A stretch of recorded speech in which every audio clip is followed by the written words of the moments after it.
the Natural History Museum.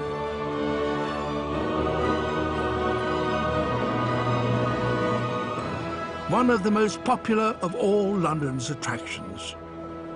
Sometimes it gets so crowded that it can be quite difficult to see the exhibits as closely as you might wish.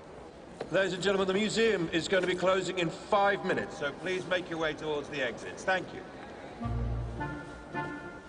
So it's a great treat if, somehow or other, you can manage to look around when all the other visitors have gone.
Some of the creatures here you might, if you were lucky, have seen in the wild.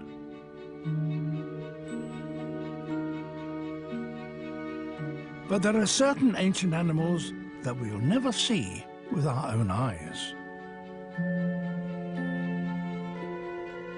because they're extinct.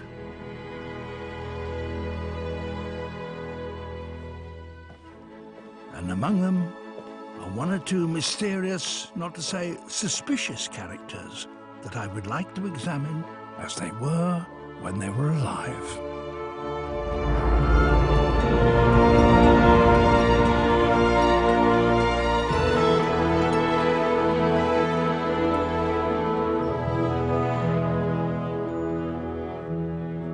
It's a big place. There are 70 million or so specimens here, I'm told. And the first I want to look at right now is way up on the very top floor. This, some might say, is the most scientifically important and valuable specimen in the whole of the museum. It's a fossil called Archaeopteryx, and it was secured for the museum by the first director, Professor Richard Owen, back in 1862. Getting it wasn't easy. There was a lot of international competition, and there was a certain amount of skullduggery, and it certainly cost a small fortune. But what kind of creature was Archaeopteryx when it was alive?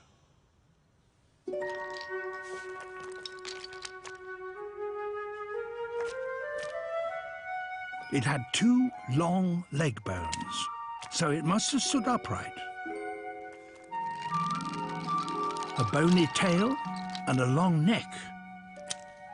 Its head had bony jaws packed with teeth like a reptile's, and its arms had 3 elongated fingers, each ending with a claw. So you might think it was some kind of strange, spindly-armed, upright-standing lizard. Except for one fact.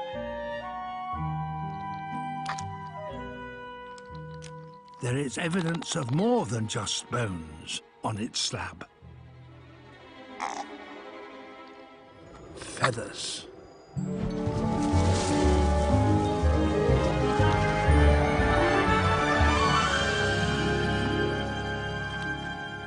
Archaeopteryx lived some 150 million years ago, long before the appearance of true birds.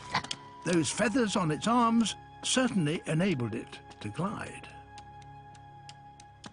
But that's not all.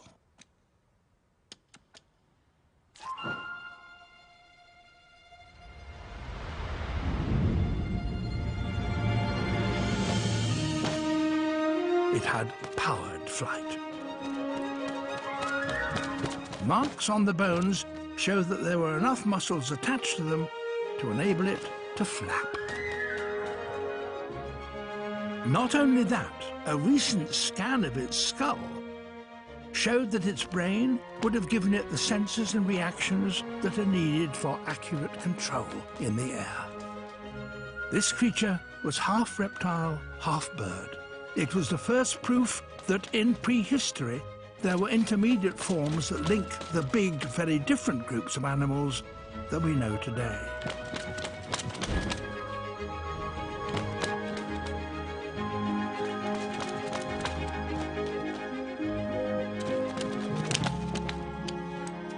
But while Archaeopteryx could certainly fly, it could also clamber up tree trunks and along the branches like a tree-living reptile, thanks to those clawed fingers.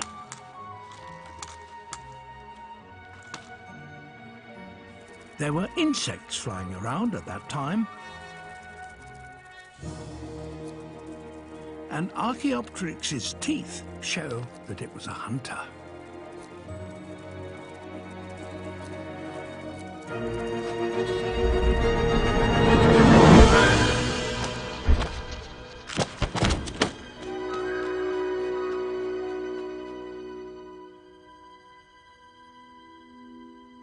And this is Professor Richard Owen, the man who acquired that fossil and built this museum. Although he disagreed with Darwin's views on evolution, he was one of the great scientists of his time, and he had a particular flair for interpreting fossils. In 1839, a huge thigh bone was sent to the museum from New Zealand. Owen deduced from its internal structure that it must have belonged to a bird. If so, it must have been a giant. The Maoris of New Zealand had stories of giant flightless birds that had once roamed their islands, but Europeans had dismissed them as myths. But eventually, Professor Owen acquired enough bones of these huge birds to put together a complete skeleton of one of them.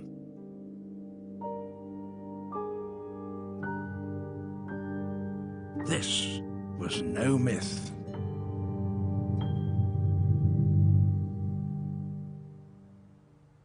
The Maoris, in their legend, had called it a moa, and Professor Owen, in his researches, had proved that it once had existed. But was it the largest bird that had ever lived?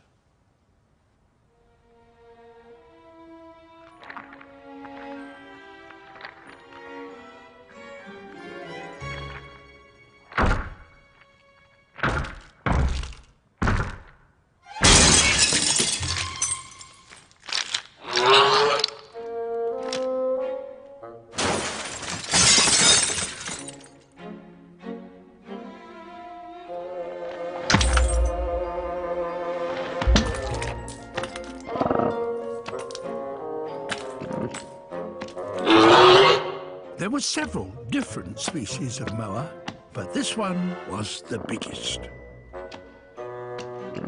It stands 3 meters tall. But is this really what it looked like when it was alive? You can tell how an animal holds its head from the junction between the skull and its neck. If that is underneath the skull, then its neck would have been upright. But this moa's neck joint is at the back of the skull, so it must have held its neck more horizontally, like this.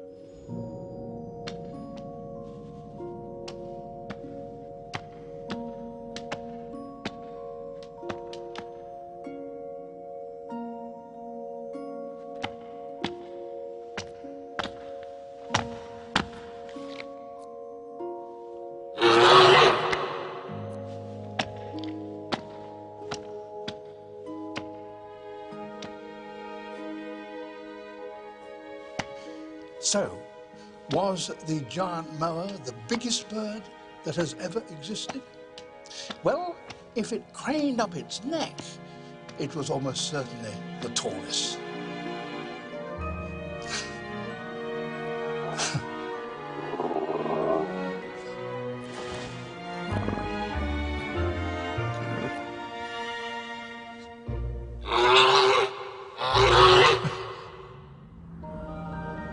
You might think that such a gigantic bird would have no enemies in the remote and isolated forests of New Zealand.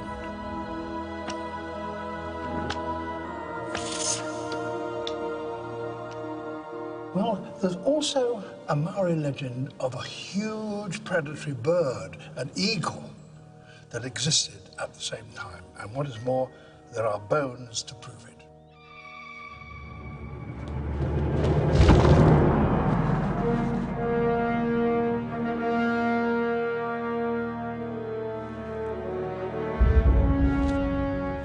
This colossal bird was nearly twice as heavy as today's most powerful eagle. Bringing down a giant moa must have been a huge task. They, too, were strong and heavy.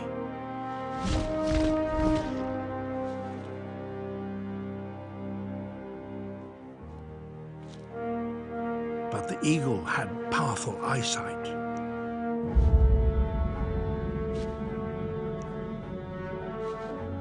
A beak the size of a butcher's cleaver. And razor-sharp talons as big as the claws of a tiger. The Greek for grappling hooks is harpax, and that word gives this bird its name.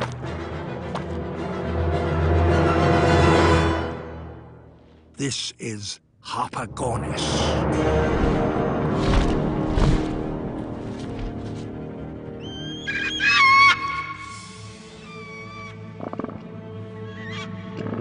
It was a deadly predator.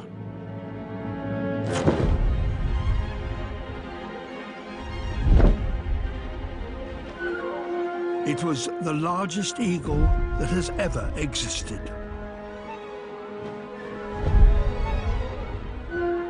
And it lived in the same forests as the moas.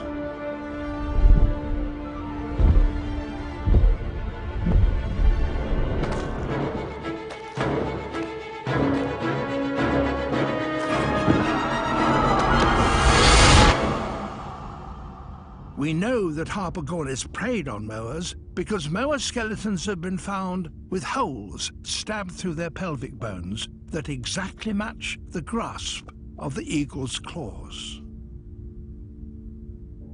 It was probably even strong enough to cling to a moa's back with one foot while it slashed at its victim's neck with the other.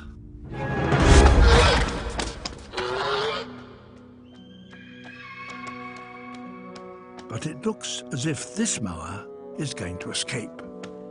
For now.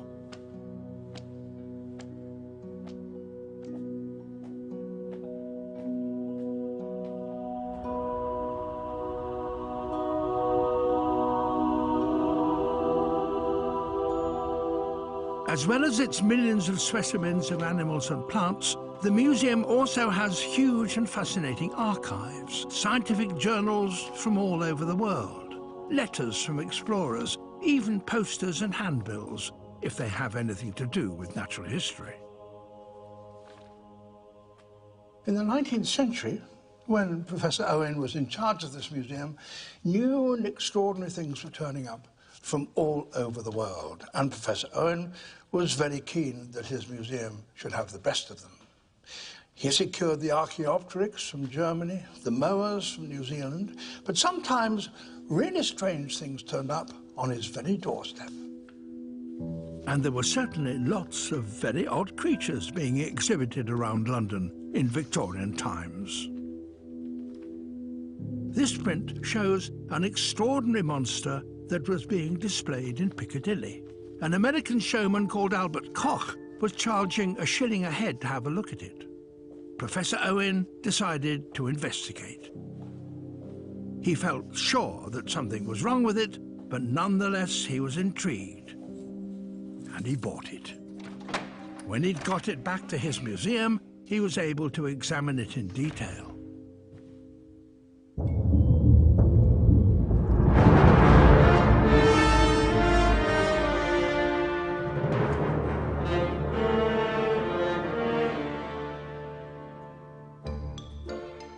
It was certainly gigantic and bigger than anything else he had in his museum at the time. Koch, the showman, had dug up the bones from a farmer's field in Missouri and maintained that in life the animal had stood 9 meters long and almost 5 meters tall. There were claims that this was a fearsome predator that used its extraordinary tusks for stabbing its victims, presumably by swinging its head sideways. Well, I'm sure Professor Owen would have had something to say about that. He must have realized that these blunt, rounded ridges on these huge molar teeth would be very effective at grinding up twigs and fir cones and rough forest vegetation, but they lack the sharp blade that you need to slice through flesh. This is not the jaw of a carnivore. It soon became clear that Koch had increased the size of his monster skeleton by adding extra vertebrae, ribs, and even blocks of wood. The Missouri Leviathan was a fraud. So Owen removed all the extra bits.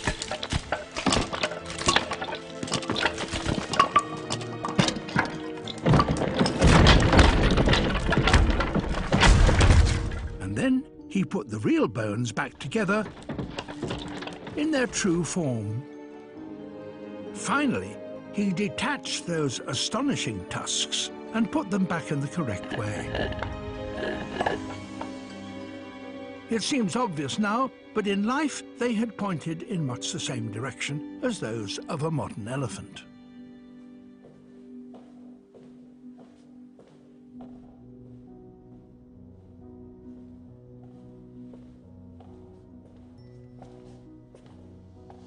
And so, here today stands not Koch's Leviathan, but Owen's Mastodon, a vegetarian relative of the elephant that lived 12,000 years ago in North and Central America. It may have decreased a bit in size, but it's still an astonishing animal.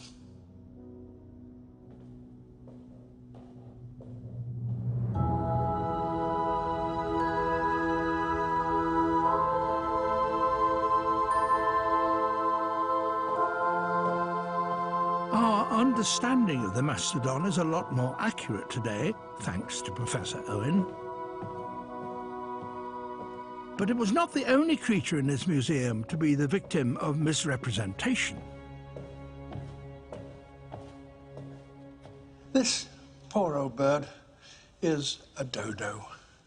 It once lived on the island of Mauritius in the Indian Ocean, and it's almost certainly the first animal species that human beings actually exterminated in historic times.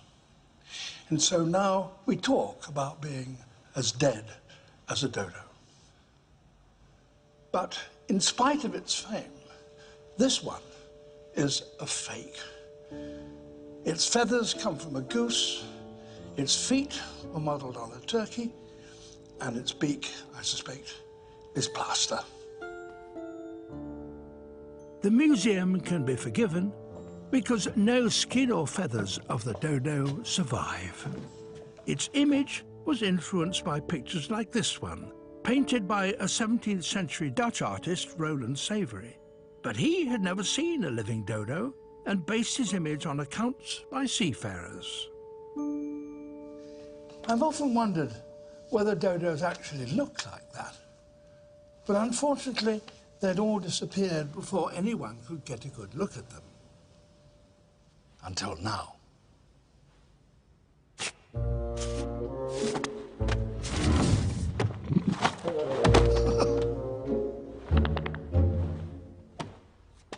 This funny, dumpy creature is how the bird is usually represented these days. But I've seen quite a lot of flightless birds over the years, and this one doesn't quite ring true.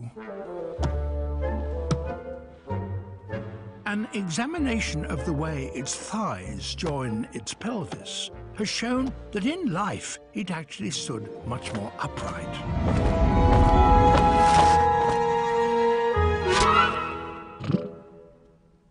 We now know that its feathers were probably a lot fluffier than in that painting.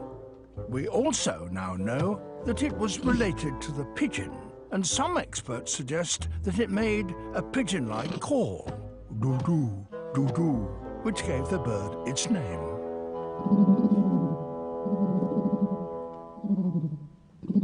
The dodo probably fed on fruit. There was a lot of it on the island.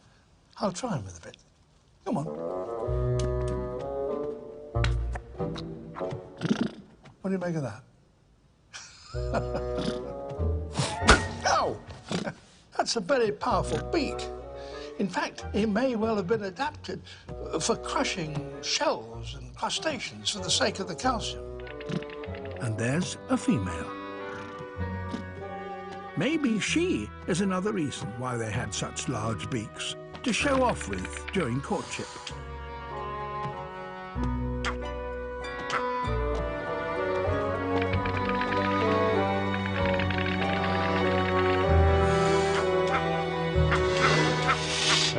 And here comes a rival male. He could be another reason for having a huge beak, to fight with in disputes over nest sites.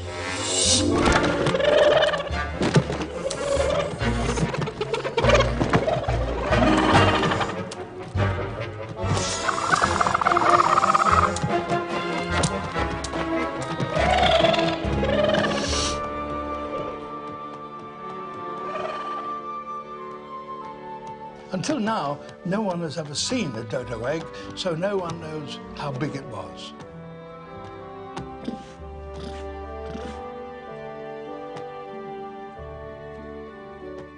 After tonight, who knows?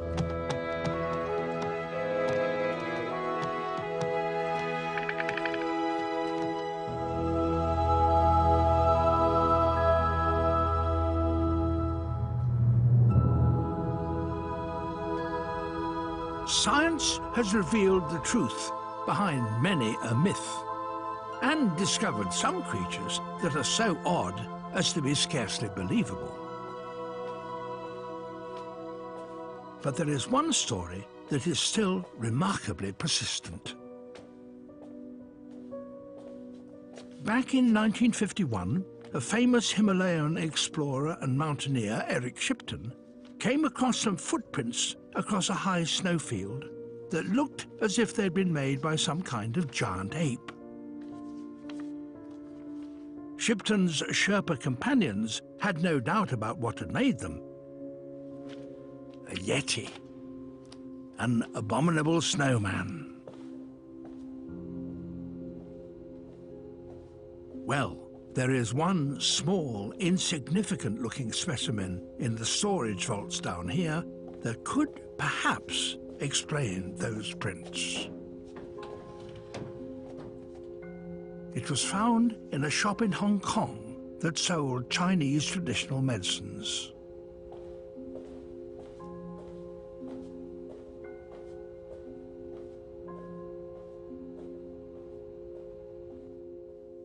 It was the molar tooth of some kind of ape-like creature, except that it was huge. The museum has only got a fragment. This is it. But here's a cast of a complete one, and it's 6 times the size of one of ours. It was given the name Gigantopithecus, giant ape. After that discovery, 1 or 2 more teeth were discovered, but nothing much until eventually a piece of the lower jaw was found. The original is now in America. This is a cast, but here is the lower jaw. If this animal had a skull with the same proportions as those of a gorilla, its complete skull would have been this big. This was a true monster. monster.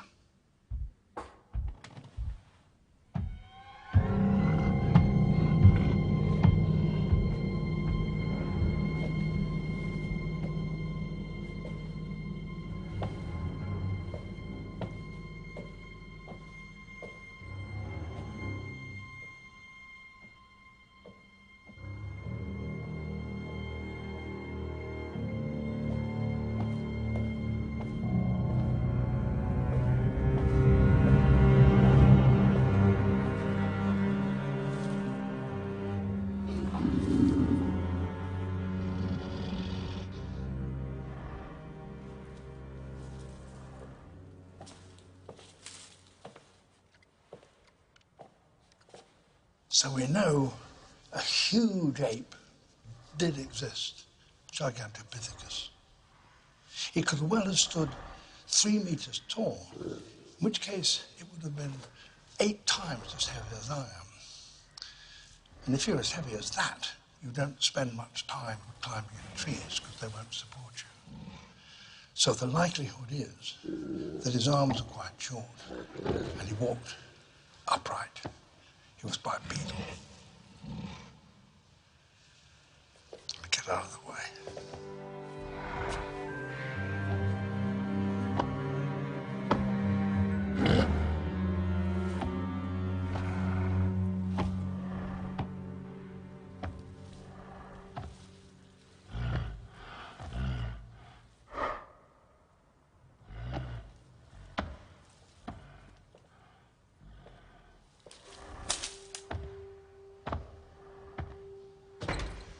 An upright animal has its head on the top of its spine, as I do.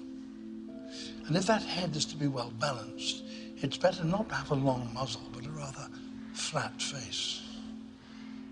So if I were to observe Gigantopithecus and it stared back at me, I suspect I'd find its look rather unnervingly familiar.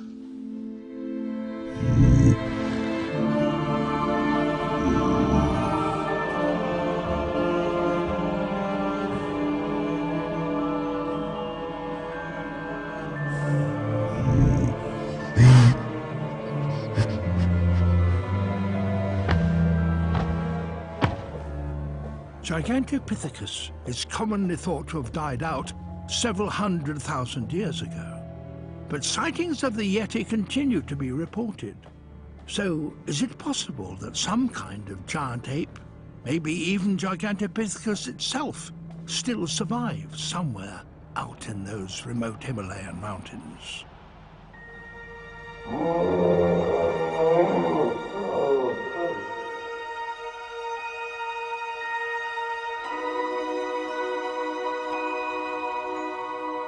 The Gigantopithecus tooth isn't the only intriguing specimen down here in the storerooms. This, a piece of dung. Looking at it, you might think it had dropped to the ground only yesterday. It was found in a cave in Patagonia.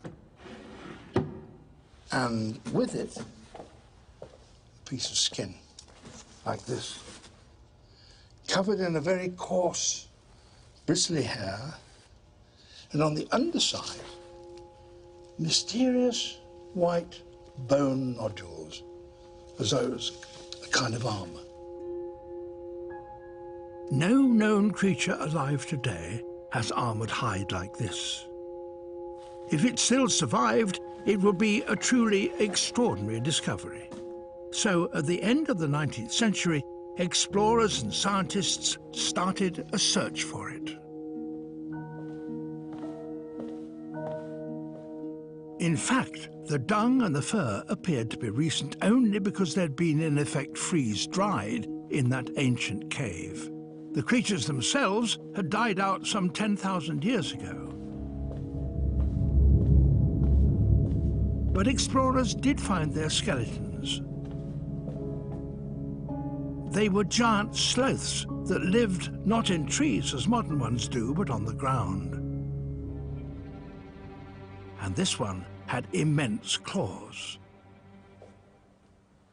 What could it have used them for?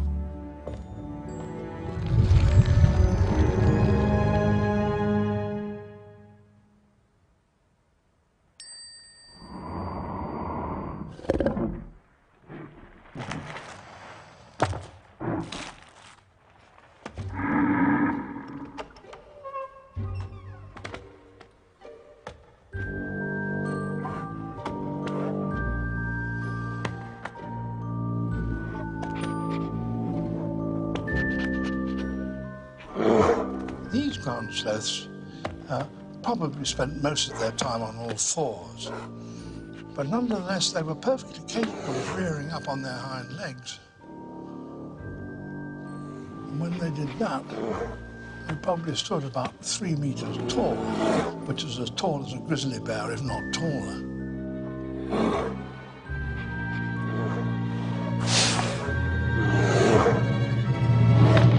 But I don't think this one is going to use its claws on me. That dung made it clear that these creatures are vegetarians, so they doubtless use those claws for ripping up plants. But it's been discovered recently that they use them for something else as well.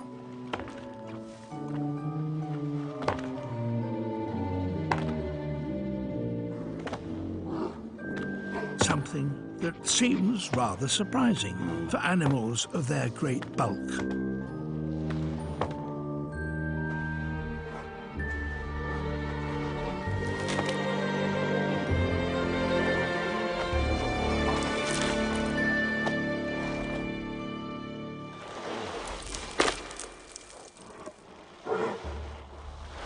They dug burrows.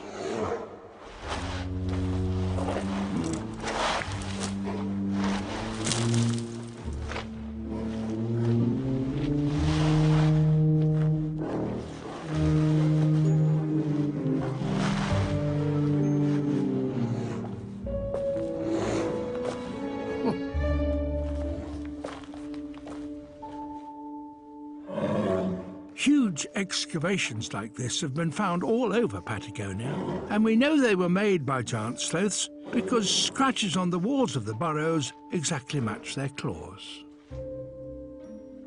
Such immense burrows must have been excellent places to take refuge. And the giant sloths may well have had need of them, because there was a truly ferocious predator living alongside them.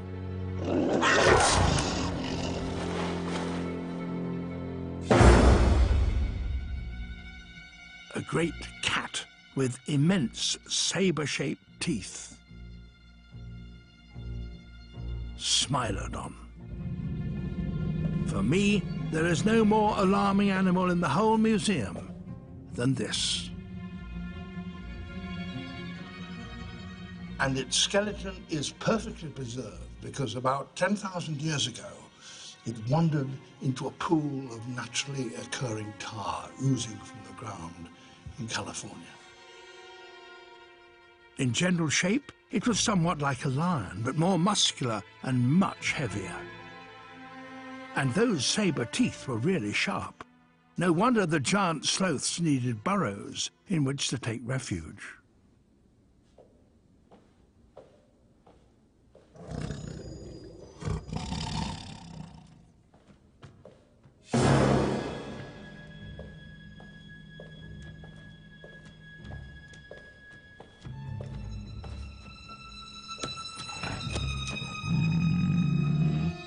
You might think that Smilodon would have caught its prey as a lion often does, by chasing it, leaping on it at speed, and then throttling it, suffocating it with a bite to the neck.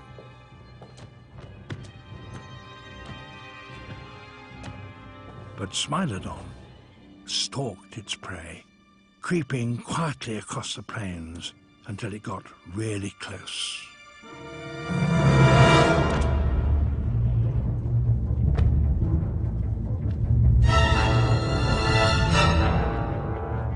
Then it pounced.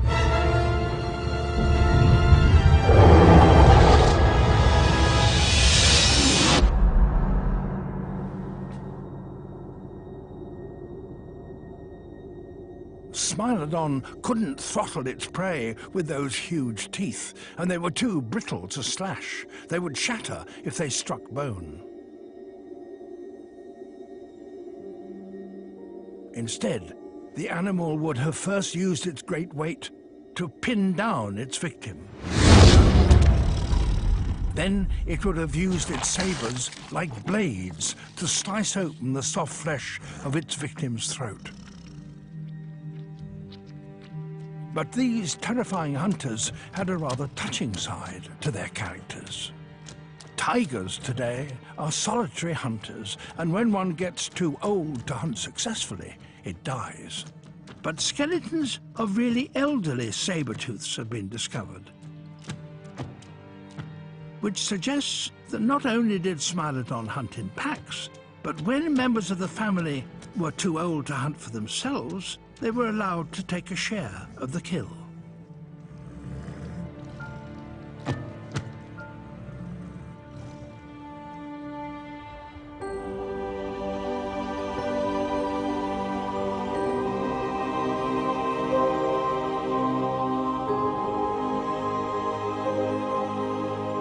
The museum is full of creatures that appear terrifying, but which no doubt, if you knew them better, would prove to have quite a charming side to their characters. But there is one here that would, I think, chill everyone's blood.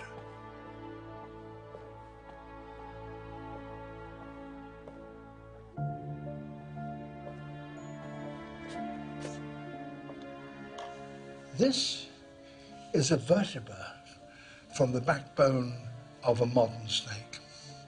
It was a python. And we know exactly how long it was because it was measured when it was alive. It was 21 feet long, 7 meters. This, however, is a similar bone from the spine of a fossil snake. And if this was 20 feet long, how big was this? Certainly 30 feet, 10 meters, 11 meters. It was a monster. But what did it live on in those far distant times?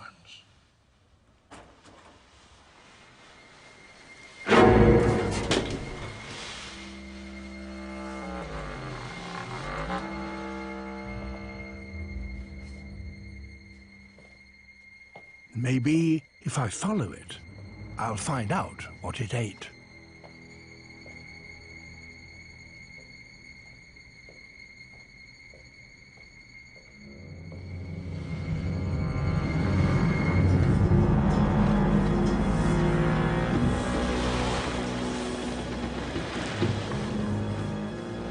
Science calls this snake Gigantophis, and it was truly immense. Certainly big enough to swallow me. But would it have eaten human beings?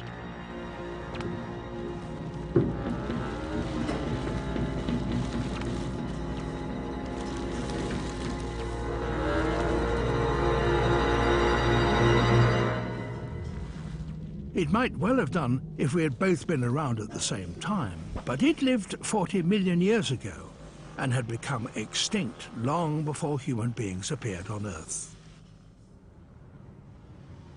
So maybe it preyed on dinosaurs. Well, no. Dinosaurs are even older than Gigantophis and disappeared some 25 million years before it evolved. In that case, what about mammals, such as sheep or deer? No, at least not modern mammals like these. The early mammals were rather different from the kinds we know today.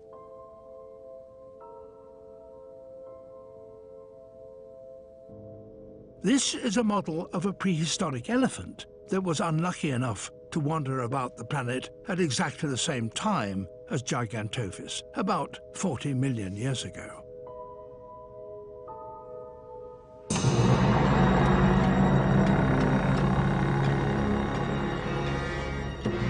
But how could Gigantophis tackle one of these?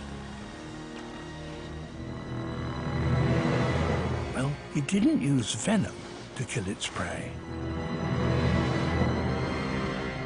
We know from its massive size that it must have been a constrictor.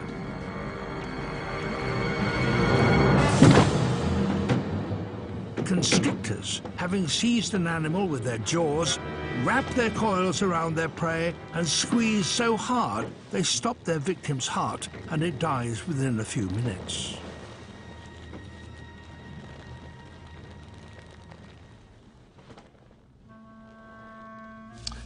I wonder if he realizes that his dinner tonight is a fiberglass model.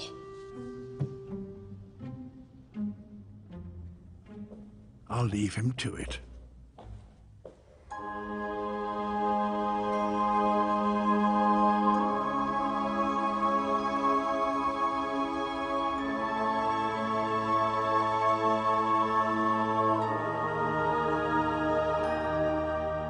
There are specimens of animals here from every corner of the earth.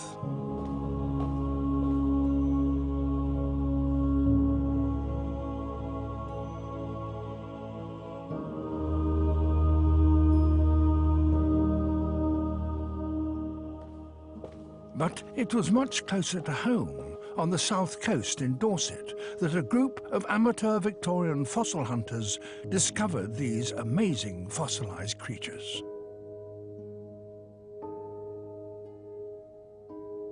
But what kind of animals were they? They clearly lived in the sea because seashells are found alongside them in the rocks. They had bony paddles, not fins like fish, and huge eyes protected by a ring of plates. Those Victorian pioneer scientists, led by Professor Richard Owen, worked out that they were too old to be mammals and were certainly not fish. They were reptiles. Owen and his friends called them ichthyosaurs, fish lizards.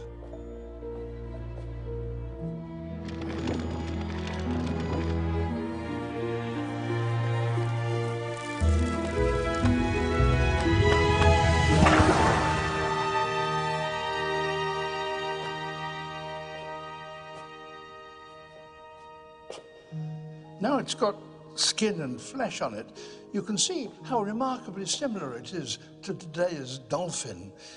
It's got the same streamlined silhouette, same pointed jaws, it's air-breathing, even gives birth to live young. But surely an ancient ichthyosaur couldn't be as advanced as a modern-day dolphin.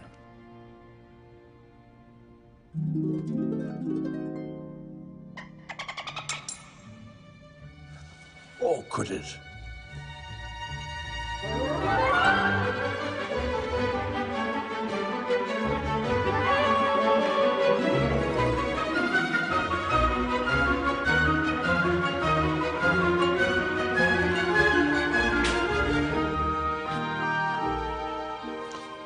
Dolphins are mammals, ichthyosaurs, reptiles.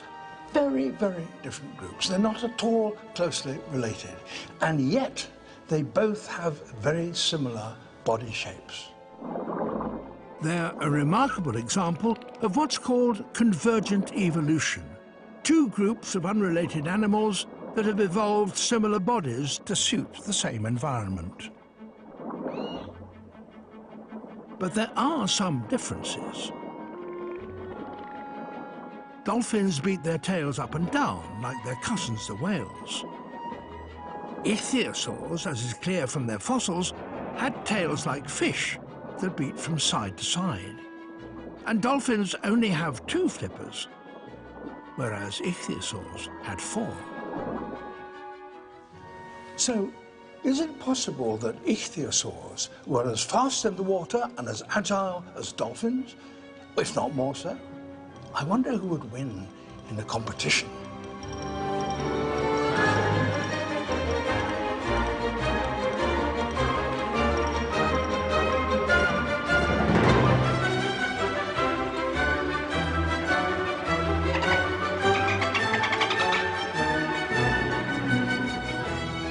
One kind of dolphin, spinners, can leap from the surface of the water and spin in the air. Maybe the ichthyosaurs could do the same.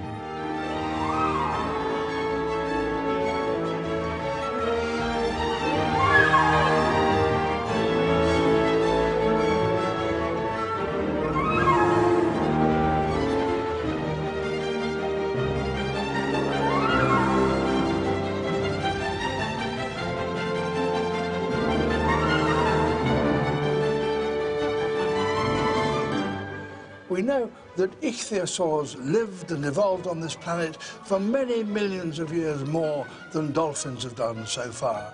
So maybe ichthyosaurs would have won the competition after all. Who knows?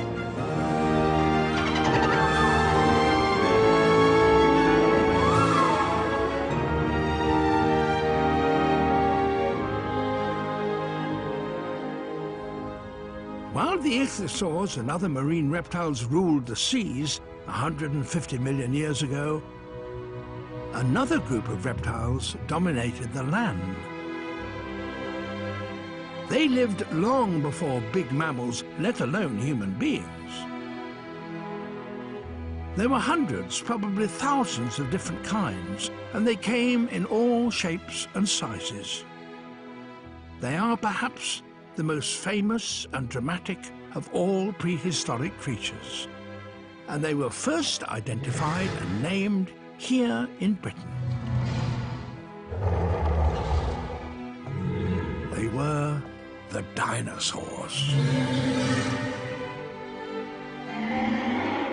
Thousands of people come here every day to look at their amazing skeletons and to imagine what they must have looked like and sounded like when they were alive.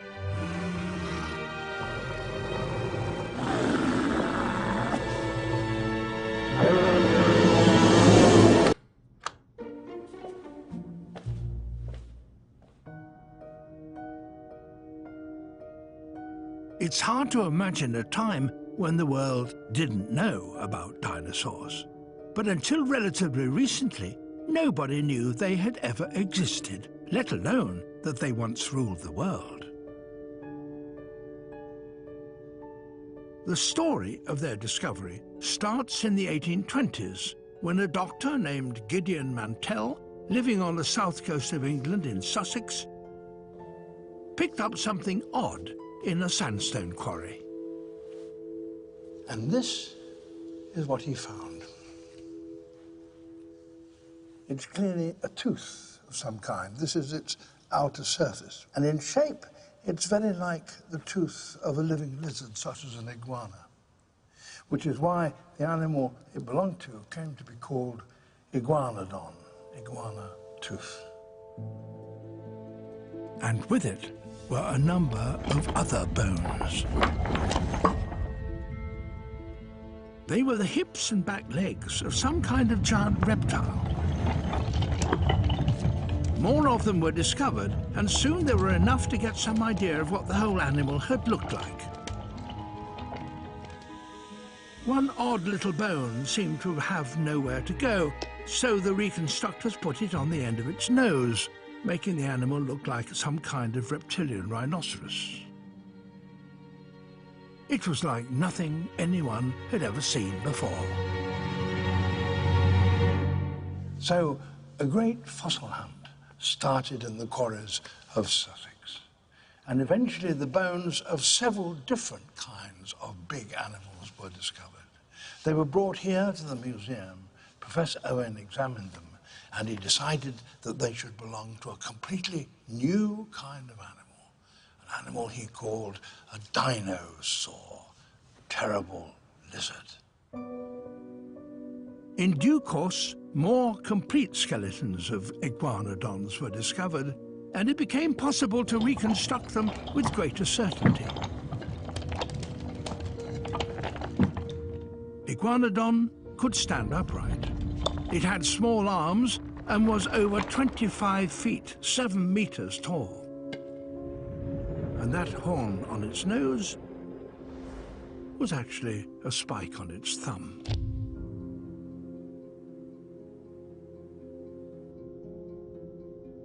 Before long, new and even bigger species were being unearthed all over the world, from the instantly recognizable three-horned Triceratops to the sensational Tyrannosaurus rex. These astounding beasts have inspired and captivated not only scientists, but writers, artists, and filmmakers for almost 2 centuries. But it was Professor Owen here in the Natural History Museum, who first identified them. And his work has been continued here ever since.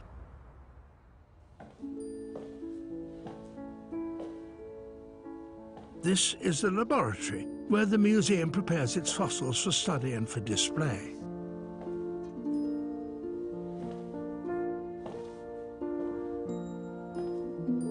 It's here that they painstakingly remove the excess rock to reveal the fossils in all their extraordinary detail.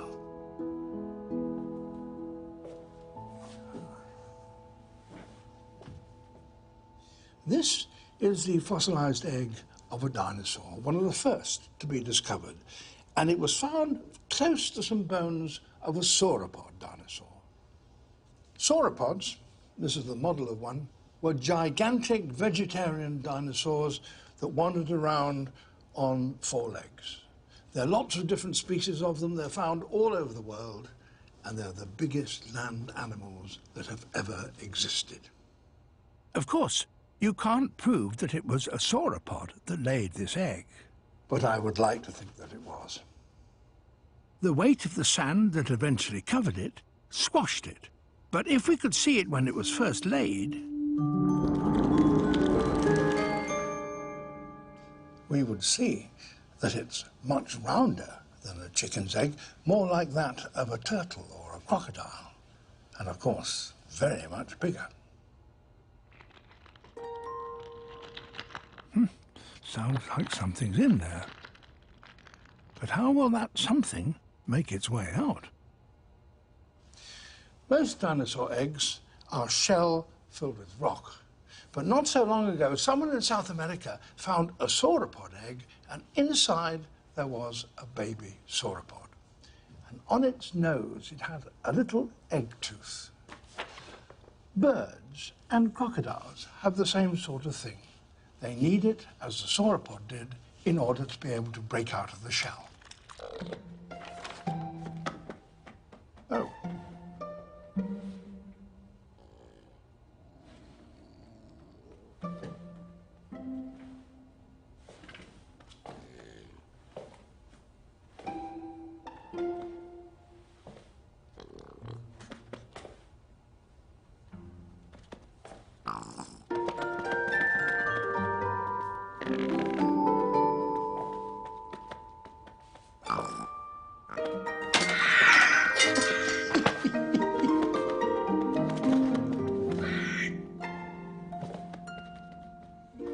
We know that baby sauropods were very small and left their nests very early, perhaps to avoid being trampled upon by their huge mothers.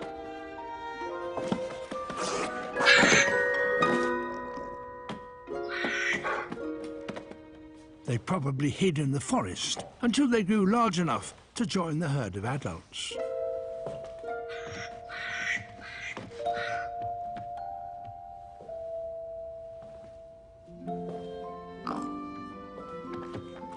Hello. Well, this is just one leg bone of a fully grown sauropod. So you can see this little fellow has got quite a lot of growing to do over the next few years.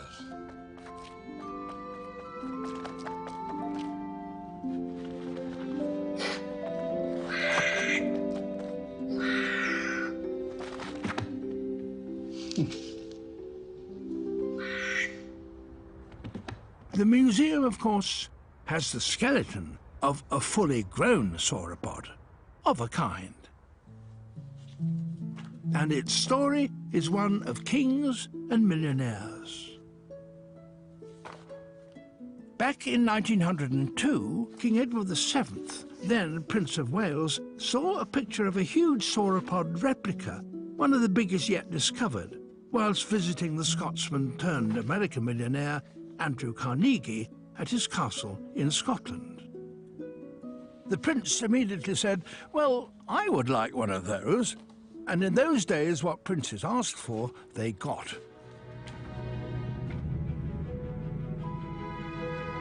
And so, in due course, another replica turned up right here in the Natural History Museum.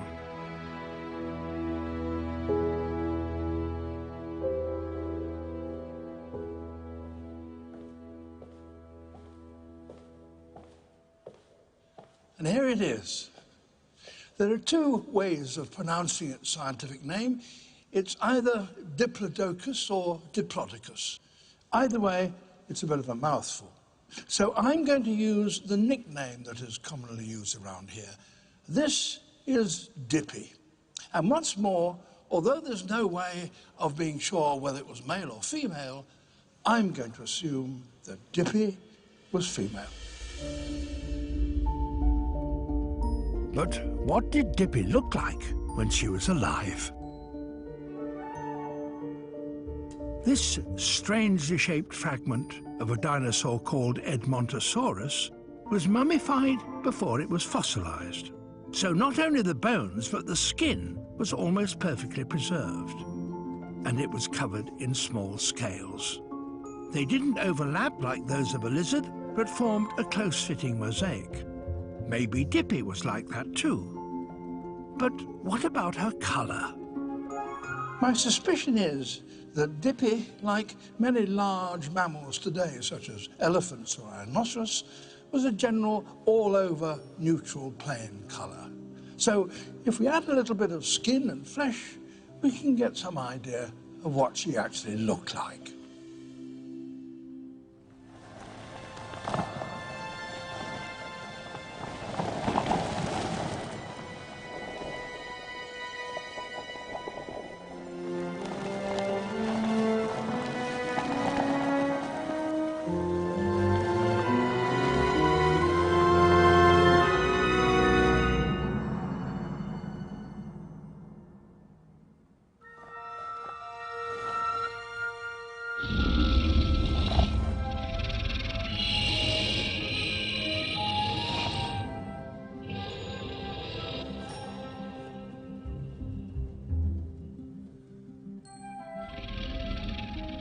So now, after 150 million years, we've got a pretty good idea of what Dippy looked like. But how did she behave?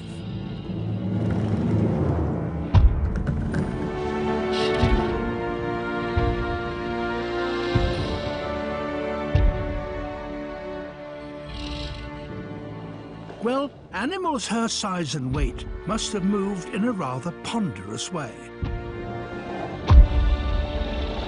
And in any case, since she was a vegetarian, as we know from her teeth, she had no need to be speedy to get her food.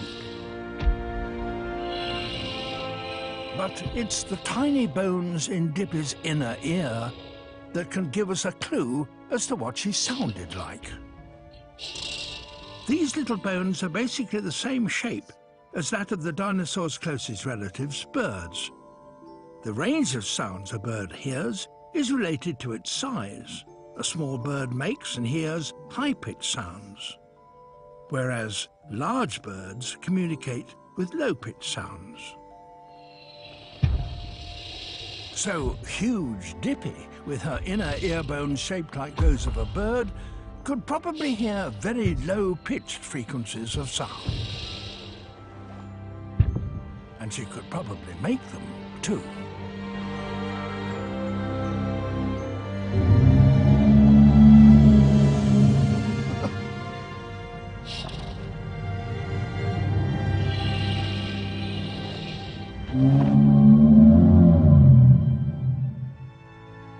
We know that elephants today can communicate using infrasound, sound with frequencies so low they're below human hearing.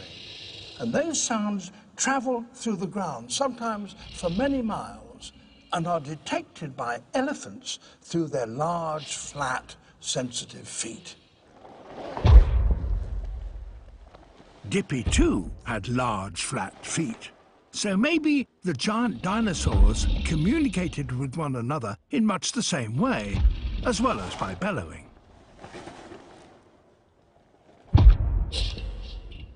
And those may not have been the only noises that Dippy could make. Some scientists think that because of the length of her tail and the way the joints work, she might have been able to crack it like a whip.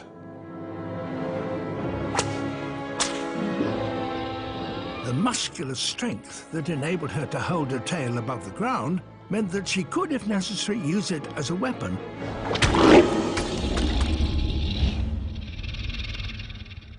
Her tail would have helped to balance her long, heavy neck. But why was that so long? It used to be thought that she lived in rivers and needed her neck to break the surface in order to breathe. But that can't have been true, because if her body was submerged, the pressure of the water would have crushed her lungs.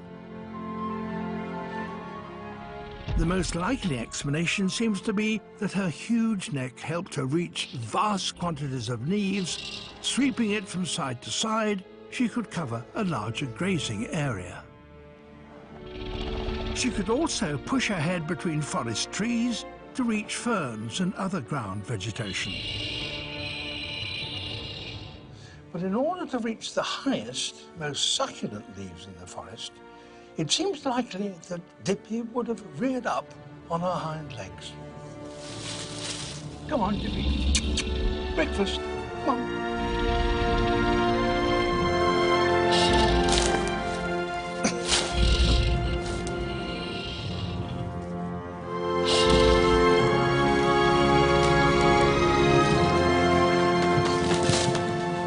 Oh, hello.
London's Natural History Museum is full of wonders. It's a place where we can get a vivid idea of the great variety of life that inhabits our planet both today and in the past, especially after a night like that.